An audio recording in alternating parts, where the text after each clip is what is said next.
अगर सुभान अल्लाह कह दे तो फिर मैं एक शेर और सुनाता हूँ। पूरा मजमा हाथ उठाकर बोले या रसूल अल्लाह। बस ज्यादा लंबी चौड़ी गुफ्तगू नहीं होगी, मगर कोशिश होगी कि ये दौर हंसने हंसाने का नहीं, ये वक्त रोने रुलाने का। मन दहका दोहका, ये मेरी बोली नहीं सरकार, बुजुर्गों ने फरमाया जो हंसा वो हंसाया गया। आज हम हंसाए जा रहे हैं। हर जगह सामान्य मजाक हम बने। गैरों की अंजुमन में जिनकी बेबसी से कहकहों की गूंज सुनाई देती है, उस बेबस को मुसलमान। थोड़ी देर दिल लगाकर मेरी गुफ्तगू सुनिए। रूमी बदले, शामी बदले, बदला हिंदुस्तान, तू भी अब मर्द मुसलमान अपनी खुदी पहचान। मौसम अच्छा, पानी वाफिर, मिट्टी भी जरखेज। मौसम अच्छा, पानी वाफिर, मिट्टी भी जरखेज। जिसने अपना खेत न बोया वो कैसा देहकान अपनी खुदी पहचान, अपनी खुदी पहचान। डॉक्टर हो इलाज करना नहीं आता हो, ताज्जुब है। इंजीनियर हो मगर चटियल जमीन पर अपनी फिक्रो नजर से खूबसूरत इबारत बनाने का हुनर नहीं जानता। ताज्जुब है। इमामत के मुसल्ले पर हो और सजदे सहवे का मसाला नहीं मालूम हो, ताज्जुब है। दावा हो कि मैं हिंदुस्तान का बड़ा नकीब हूं, जलसे मेरे आगे पीछे घूमते हैं, मगर 5 मिनट के दौरान जुमलों में 10 गलतियां निकल कर आती हो। ऐसे को नकीब कहा जाए, ताज्जुब है। पानी बरसे, मिट्टी अच्छी हो, फिर भी किसान अगर धान को पैदा करने के लिए हल चलाकर उसमें धान न बोए तो ऐसे किसान पर ताज्जुब है।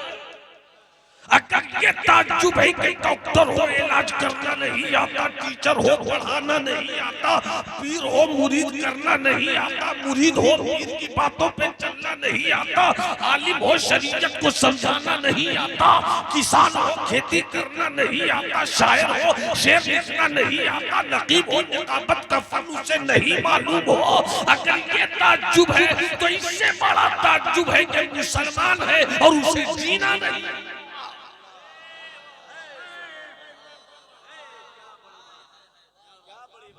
दुनिया जीने का हुनर सीख गई। फरहान की चोटी से दुनिया को इंसानियत का सबक पढ़ाने वाले मुस्तफा से चीन ने तहजीब सीख लिया मुस्तफा के फलसफे गारे। अगर सुभान अल्लाह बोलो तो गुफ्तगू हो जाए। हम पूरा मजमा, अगर तुम सच्चे हुसैनी हो तो हाथ उठाकर बोलो या हुसैन, और जिंदगी से बोलो या हुसैन। जवानों, इस्लाम को झूठने की जरूरत नहीं है। इस्लाम को भीड़ की जरूरत नहीं है। इस्लाम को यजीदी लश्कर की जरूरत नहीं है, 72 हुसैनियों की जरूरत है। जरा हाथ उठाकर बोलो सुभान अल्लाह, और तबीयत से बोलो सुभान अल्लाह। शायर इस्लाम हज़रत हबीबुल्लाह फैज़ी साहब की फिक्रो नजर के महवर पर मेरी गुफ्तगू कुछ देर तक गर्दिश करे और हजरत शायर इस्लाम अलहाज मुबारक हुसैन मुबारक की नफीस गलियों में मेरी खिताबत के शेर को कुछ देर तक चिंगाड़ कर चलने की इजाजत मिले और शाहिद भाई की तवज्जो हो, ज़मीर का तेवर सामने हो, तो फिर मिजाज बना दूं, गुफ्तगू कर पूरा मजमा हाथ उठाकर बोलो। हाथ वही उठावे जिसके पास हाथ है। बाबू आप भी हाथ उठा दो। हाथ उठा दिया है तो एक हाथ हसनी बना दो और दूसरा हाथ हुसैनी बना दो। अल्लामा शहादत कहीं गए हैं, अल्लाह उन्हें गाजी रखे, जहां है वहीं रहे। पूरा मजमा हाथ उठाकर कहे लब्बैक या रसूल अल्लाह। पता नहीं पीछे वालों की आवाज क्यों नहीं आ रही है। अगर तुम जवान हो तो जवानी का सबूत दो, इसलिए कि इस्लाम को जवानों ही की जरूरत है।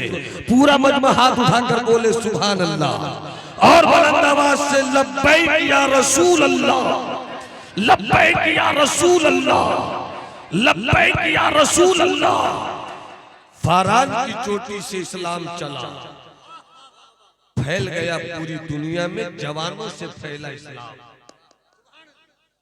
अब तवज्जो हबीब भाई, हिंदुस्तान में शिवाजी को उतना लोग नहीं जानते।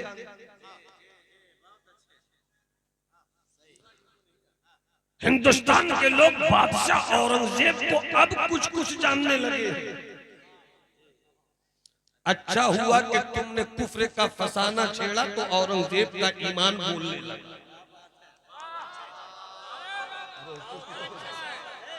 मोहब्बत से मुस्कुरा के बोलो सुभान अल्लाह।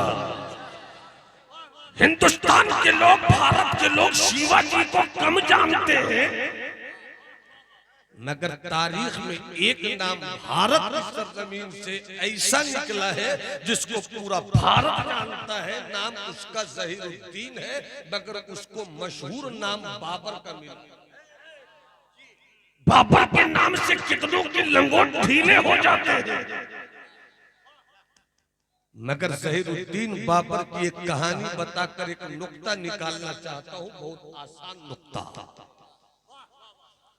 पानीपत का नाम सुना होगा। पानीपत को हम किसी बादशाह के नाम से कम जानते हैं, बू अली शाह कलंदर की मस्ती से ज्यादा जानते हैं।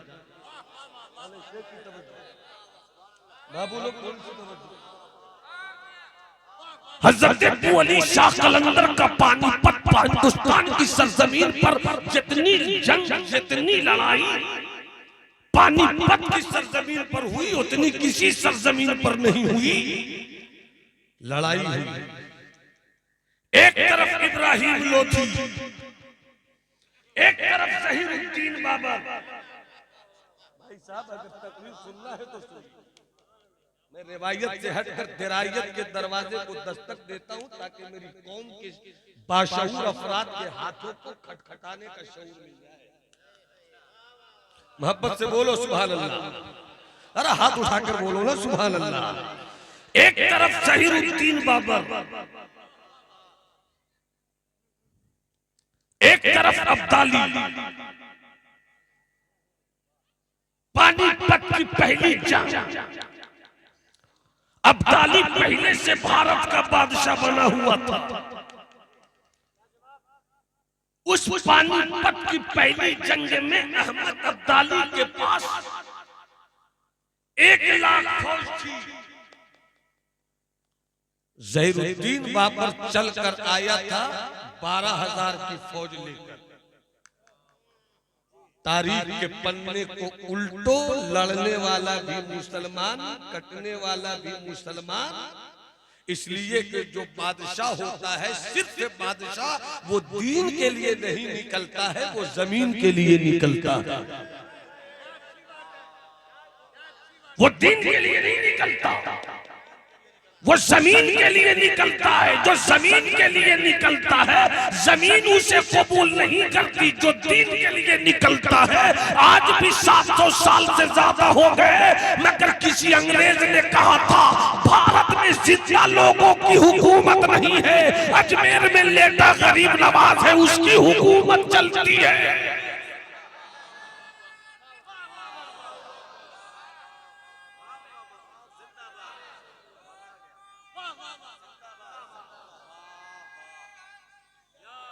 ए जवान बाबू लोग, खुदा तुझे किसी तूफान से आशना कर दे कि तेरी बहरे की मौजों में इस्तिराब नहीं। वो जो व्हाइट गंजी है, वो जो ब्लैक शर्ट है, वो जो 5 लोगों का ग्रुप है भैया, कट गए हो, काटे जा रहे हो, एहसास नहीं है। सरकार ने फरमाया शाबुन मन नशअ फिल इबादत, वो जवान कैसा जिसकी जिंदगी में इबादत न हो। इनकलाब कभी बूढ़ों से नहीं आया, इनकलाब कभी किसी बूढ़े से नहीं आया। मुस्तफा के ऐलान नबूवत और ऐलान हक पर जिसने हिमायत का पहला हाथ रखा था, वो सिद्दीक़ अकबर 39 साल में इनकलाब का तेवर लेकर आए थे। उमर फारूक ने जब इस्लाम के दामन में आकर अपनी हक़ानियत का बिगुल बजाते हुए ऐलान किया था, या रसूल अल्लाह, छुपकर इस्लाम की बात नहीं होगी, छपकर इस्लाम की बात होगी। जब काबे का तवाफ करने निकले, उस वक्त हज़रत उमर बूढ़े नहीं बल्कि जवान थे। अरे बोलो ना सुभान अल्लाह, हाथ उठाकर बोलो ना सुभान अल्लाह। तारीख़ इंसानियत का सबसे बड़ा कमांडर इन चीफ, सबसे बड़ा जनरल, जिसे हज़रत खालिद बिन वलीद कहते हैं, मुस्तफा जाने रहमत ने खालिद बिन वलीद के फन्ने सिपहगरी को देखकर, फन्ने क़यादत को देखकर, तलवारबाजी का हुनर देखकर, नेज़ाबाजी का शऊर देखकर, जंग में कामयाबियों की दास्तान देखकर, जब मदीने वाले मुस्तफा ने हज़रत खालिद बिन वलीद को सैफुल्लाहिल मसलूल, अल्लाह की नंगी तलवार का लक़ब दिया था, खालिद बिन वलीद बूढ़े नहीं बल्कि जवान थे।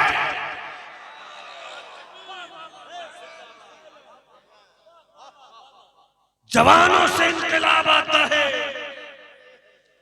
जिस कौम के जवान नमाजी होते हैं, पूरा मुआशरा नमाजी होता है, और जिस कौम के जवान शराबी होते हैं, तो पूरे मुआशरे में शराबियत की पूरे मुआशरे में बर्बादी की कहानी लिखी जाती है।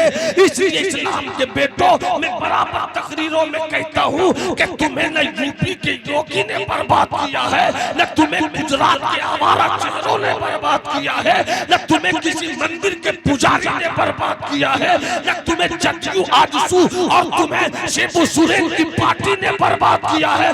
बर्बाद तुम खुद हुए हो।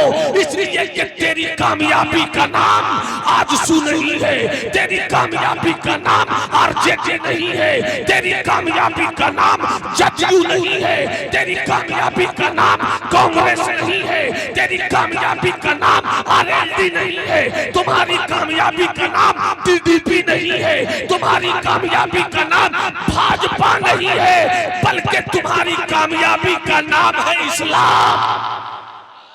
नारे तकबीर, नारे रिसालत, मसलके आला हजरत, शहजादाए हुजूर वक़ारे मिल्लत, हजरते अल्लामा शाह नोमान अख्तर फाइकुल जमाली। वाह वाह। जब मेरा गरीब नवाज भारत आया तो जवान ही था। जब मेरा गरीब नवाज भारत आया जवान ही था। और जब बरेली वाले ने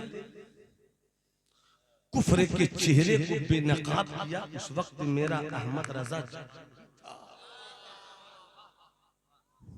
मुफ्ती आजम के तकवे का जब नारा लग रहा था, मेरा मुफ्ती आजम जवान ही था। जब मुर्शिदे पर हक हज़रत अल्लामा अख्तर रजा को दुनिया ताजु शरिया कह रही थी, मेरा अख्तर रजा जवान ही था। इनकलाब बूढ़ों से नहीं आता, इनकलाब जवानों से आता।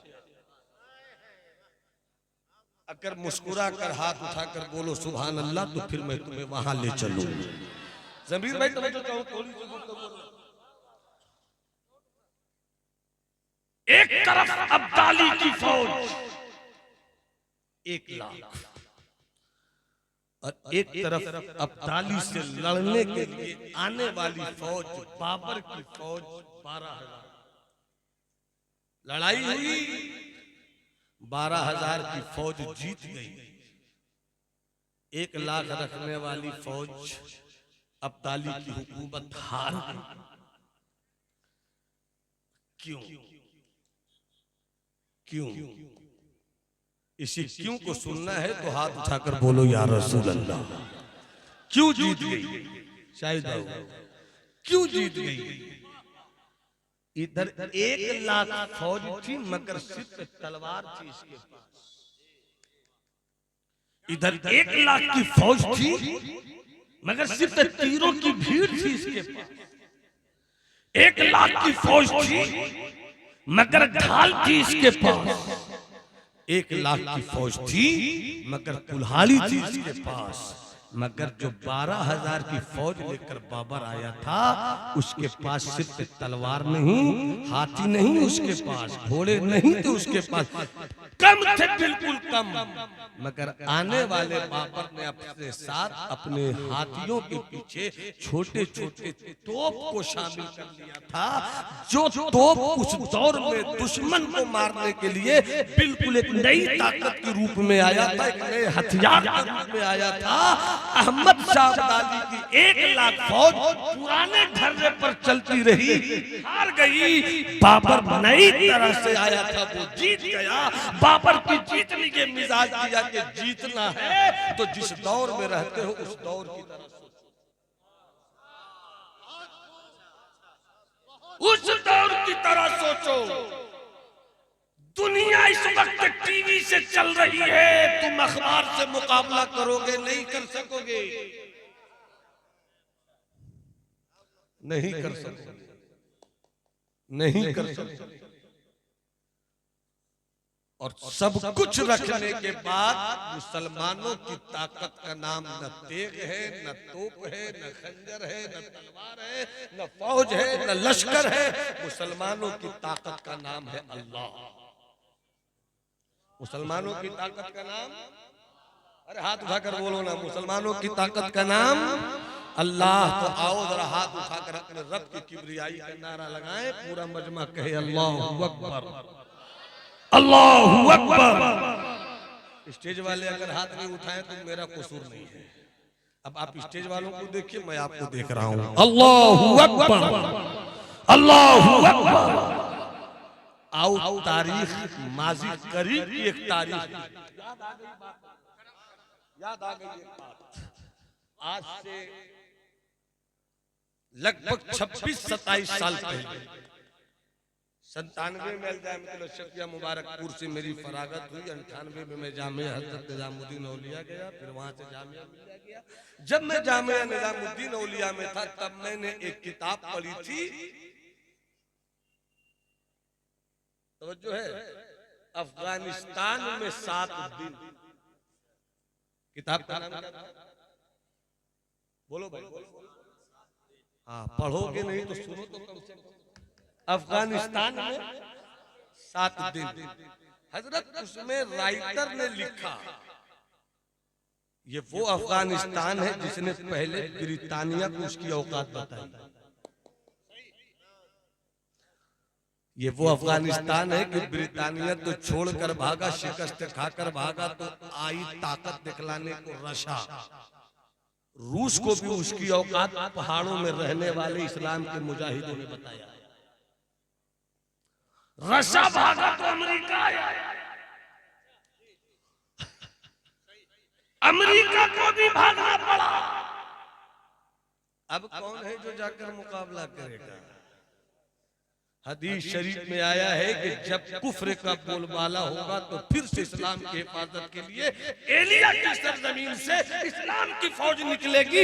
एलिया जिसे उस दौर में कहा गया, आज उसका बहुत बड़ा हिस्सा अफगानिस्तान में शायद आने वाले दिनों में हम एक नई कामयाबी की धमक देखेंगे। अरे बोलो ना सुभान अल्लाह यार। लतीफा सुनाऊंगा तो 32 नहीं 64 दांत निकलेंगे, मगर मैं नहीं चाहता हूं कि दांत निकालो, अपनी आंखों को एहसास के पानी से भिगो दो। कौम वही कामयाब होती है जिसके अंदर एहसास जिंदा हो। जब तक एहसास जिंदा होता है उसकी इस्लाह के लिए शायद कोई वली भी नहीं आता है। जिस दिन एहसास मर जाए उसी दिन विलायत एहसास जगाने के लिए आती है। मोहब्बत से बोलो सुभान अल्लाह। आपको मेरी बात सुनी अच्छी लग रही है तो मुस्कुरा के एक बार बोलो सुभान अल्लाह। अफगानिस्तान में 7 रोज उसमें लिखा है कि आखिर किस तरह से रशिया के लोगों को अफगानिस्तान के मुजाहिदों ने भगाया। उधर हेलीकॉप्टर इधर हेलीकॉप्टर नहीं था, उधर बम इधर बम नहीं था, उधर हवाई जहाज इधर हवाई जहाज नहीं था। कैसे भाग गए वो लोग, कैसे जीत गए वो भूखे रहने वाले इस्लाम के मुजाहिदीन। तो उसने लिखा है कि गुलैल जानते हैं, गुलैल पहाड़ों में रहने वालों ने बड़े बड़े गुलैल बनाए थे और जब हेलीकॉप्टर उड़कर पहाड़ों के करीब से गुजरता था ये पहाड़ी दर्रों में छुपकर गुलैल खींचते थे और हेलीकॉप्टर को निशाना बनाते थे। गुलैल की गोलियों से हेलीकॉप्टर को मार के जमीन पर गिराते थे। ये तुम्हारी तारीख है, तुम्हारी हैसियत है। और जब रशिया के दो पहाड़ी इलाकों से गुजरते थे कि दुश्मनों के इलाके में घुस कर मारेंगे, तो उसी पहाड़ के दर्रों में कुछ तालिबान या अफगानिस्तान के लोग जिनके सरों पे पगड़ियां बंधी होती थी, उन पगड़ियों को इस तरह इस्तेमाल करते थे कि जैसे ही तोप पर रशिया के तोप चलाने वाले लेकर चलते थे, पगड़ियों का निशाना बनाकर उन तोप चलाने वालों की गर्दनों में फंसाते थे, उसे खींच के नीचे उतारते थे। तो पे उनका कब्जा होता था। अंग्रेज देखकर इन गरीबों की ताकत रशिया को भागना पड़ा था। उस राइटर ने ये पढ़कर लिखा कि मैंने तो बद्र की कहानी सुनी देखी नहीं है, मगर जब अफगानिस्तान के निहत्थों को देखा तब समझ में आ गया कि जब 1400 साल के बाद इस्लाम की राह में चलने वाले मुजाहिदों का कलेजा ऐसा है तो 1400 साल पहले वालों का कलेजा।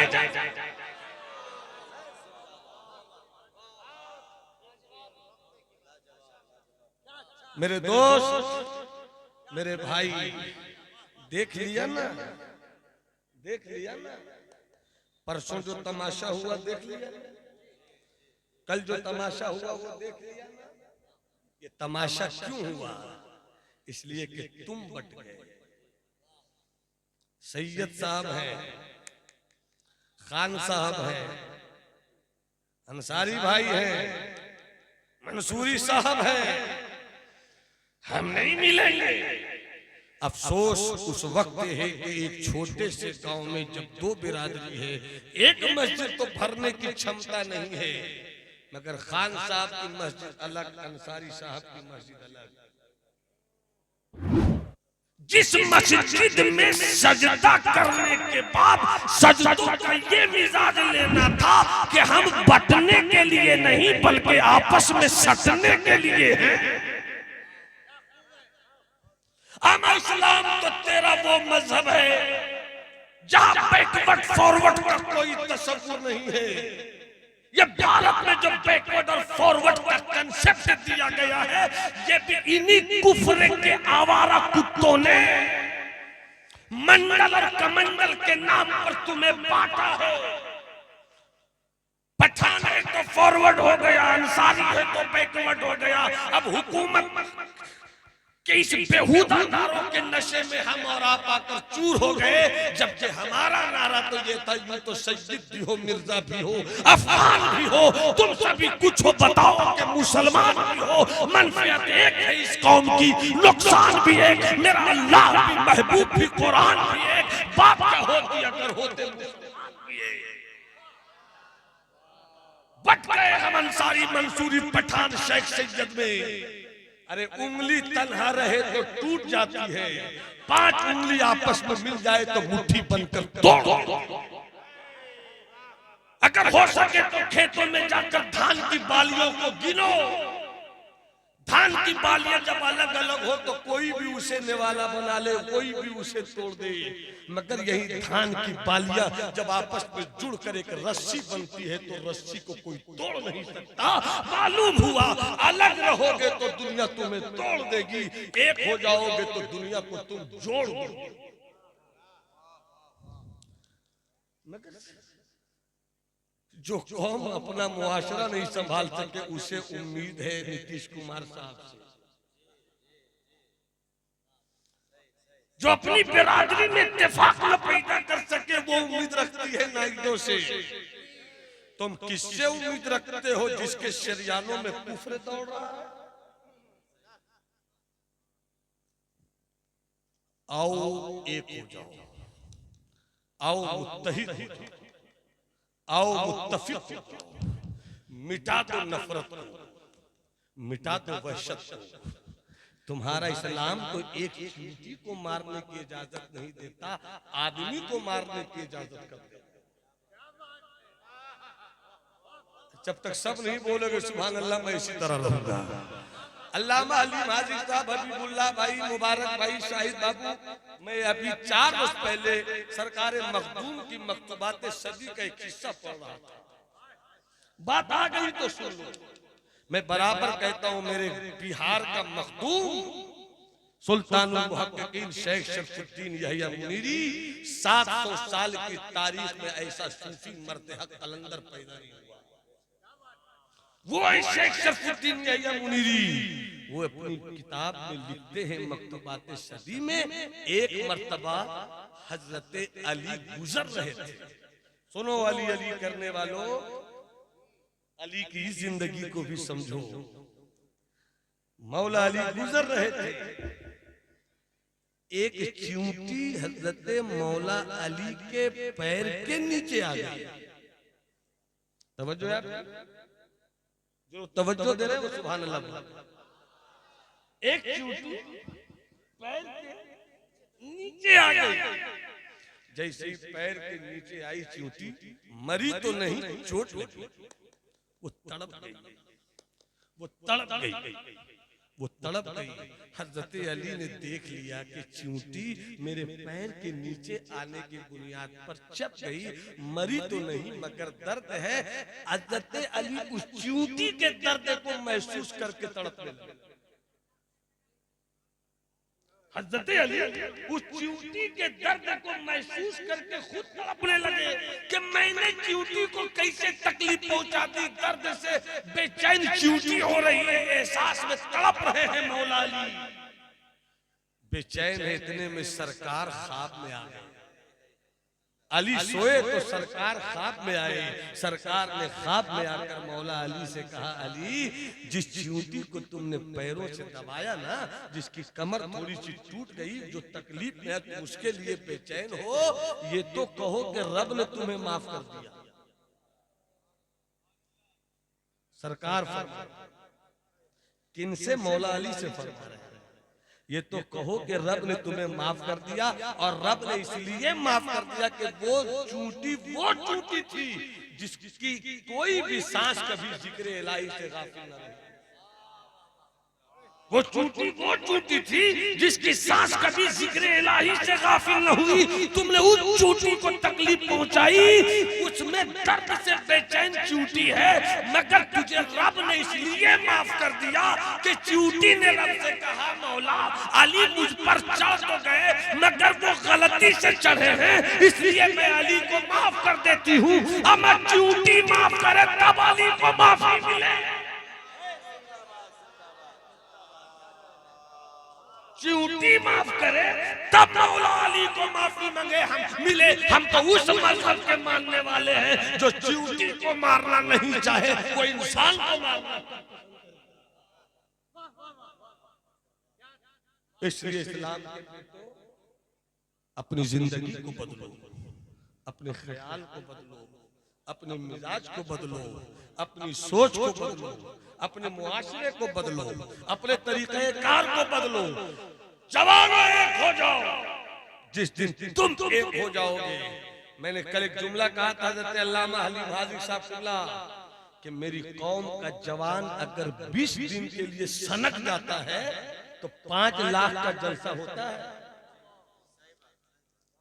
50,000 का शायर मुस्कुरा कर बुलाता है।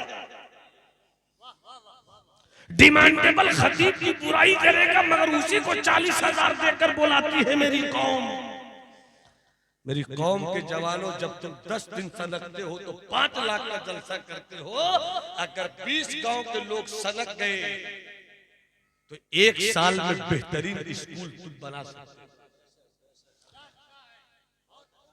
मैं ये ऐलान करता हूं कि मत करो हर साल तुम जलसे, मत करो हर साल तुम जलसे, और मत करो पूरी रात की कॉन्फ्रेंस। हो सके तो एक खतीब को बुलाओ, मौजू देकर उनसे गुफ्तगू सुनो। रात के 11:30 बजे सलातो सलाम पे बज़्म का इख्तिताम हो। मगर जब बुलाओ तो फिर बताओ, खुशखबरी दो कि अल्लामा हमने 1 साल पूरे इलाके का जलसा बंद किया और निकल पड़े थे हम जवान। इतना पैसा जमा किया कि बेहतरीन स्कूल अपनी कौम के बच्चों के लिए बना दिया है। जब एक अब्दुल कादिर खड़ा हो जाए बिदर की सरजमीन पर तो शाहीन जैसा बेहतरीन कॉलेज दे देता है। एक वली रहमानी जब उमंग लेकर आ जाए तो बेहतरीन स्कूल की बुनियाद डाल देता है। अगर मेरी कमेटी का भी जवान खड़ा हो जाए तो हर शहर में एक स्कूल नजर आएगा। खड़ा होना पड़ेगा आपको, बेदार होना पड़ेगा आपको, कुछ करना पड़ेगा आपको। मैंने नवादा जिला में अपने तौर पर एक तहरीक छेड़ी है, दुआ कीजिए कि अल्लाह हमें कामयाब कर दे। मगर मैं आपसे कहना चाहूंगा, हर जिले में आज जो ये हबीबुल्लाह भाई जो वक्फ कमेटी बिल, वक्फ बिल पास हो गई। अरे हम पास होने पर फेल कहाँ हुए? हम तो 1947 से फेल हैं। इस वक्फ की आमदनी से अगर कांग्रेस के हुकूमत के लोगों ने और बड़े बड़े दरगाहों के मुजाहिरों ने और जमीयतुल उलमा के बड़े बड़े मौलवियों ने इस पैसे को सही तौर पर गरीबों में, कमजोरों में खर्च किया होता तो आज हर शहर में एक खूबसूरत स्कूल होता, हर शहर में एक खूबसूरत हॉस्पिटल होता और मेरी कौम के बच्चों को किसी और के सहारे जीना नहीं पड़ता। मगर लूटा तुमने, दर्द तुमको हो रहा है, मगर बेचैनी मुझको हो रही है कि मेरी मिल्लत कहां है। ये देखिए खतीबे ज़ाफ़रानदार, खतीबे हरदिल अजीज मुस्कुराहटों का तूफान लिए हुए हजरत मौलाना सिद्दीक साहब अल मारूफ बाबा झारखंडी तशरीफ ला रहे हैं। चले भी आओ के गुलशन का कारोबार चले।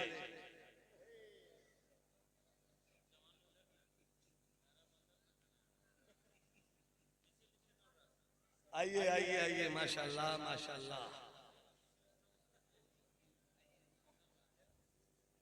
ये देखिए बहुत तेजी से भारत की सरजमीन को अपनी जाफरानी खिताबत से जेर लब मुस्कुराहटों का तूफान देने वाला खतीब हजरत मौलाना सिद्दीक साहब